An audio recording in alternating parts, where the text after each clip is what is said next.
Previously, this house could only be rented for $500 a week, but now we've nearly doubled the rent to almost $1,000 a week. How did we do it? Today, I'm going to share another approach with you.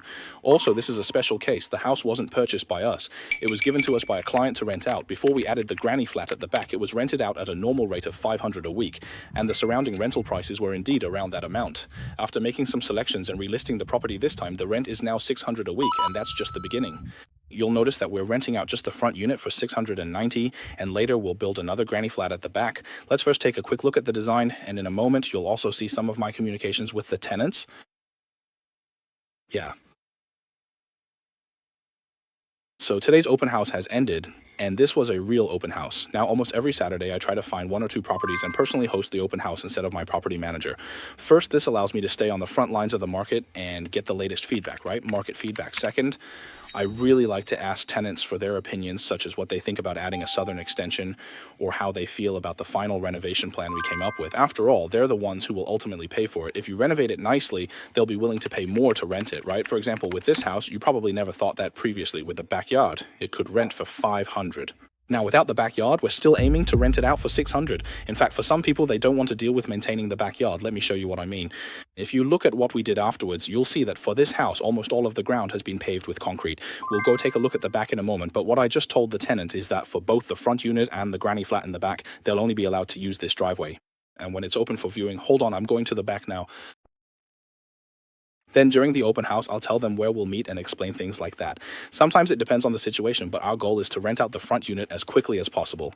You'll notice that whenever a new tenant arrives, whether it's me or our property manager, we'll always tell them that there will be a new boundary set up. A fence will be built here and your area of use will be limited to this side only. So our plan for this property is to rent out the front unit first, and then here, this area, we'll figure out a way to put up a fence and a gate. After the gate is installed, we'll see how to build the granny flat in the backyard. If there's enough space, we'll even park a car here, so the granny flat's car can be parked in this spot.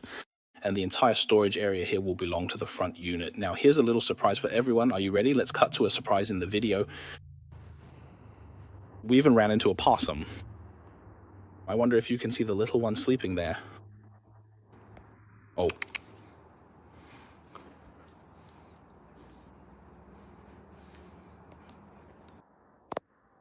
Let me show you here. So, as you can see, I'm not sure if you can spot it, but it's something like a squirrel. Honestly, if you don't see it, it's fine. But once you do, it feels a bit upsetting. When our granny flat is built, we'll see if there's a way to keep this tree. At the very least, we should try to preserve its home. Otherwise, it would be a real shame. Building this granny flat would basically mean tearing down its leaves and destroying its home. Anyway, let's get back to what we were talking about. So our design is actually influenced by the fact that there's a possum here. That's why we're planning to renovate this tree a bit. And I'm also thinking of putting a gate here. Many tenants hope that the granny flat at the back can have its own parking space. For example, the group that came today, some of them even mentioned that if they could use this space themselves, it would be ideal. As for the garage, if they could use it, they would rent the house right away. There was another group who really liked the place, saying they didn't need to go to the backyard. The issue with the bushes at the back didn't matter to them. They only wanted to rent the unit, but they also liked the spaciousness of a house. So when it comes to renting out a property, tenants often have different considerations than we do. You can't just assume. Some people might think, right? If there's no backyard, how could this house possibly rent for a higher price? But actually, as long as you find the right tenant and clearly explain these things to them during the open house, you'll find that the property can still rent for a higher price. That's it for today's video. So the front house will rent for $600 a week, and later on we'll install fans here, and the granny flat at the back can rent for $370 a week. That brings the total to nearly $1,000 a week, which is almost double the previous rent.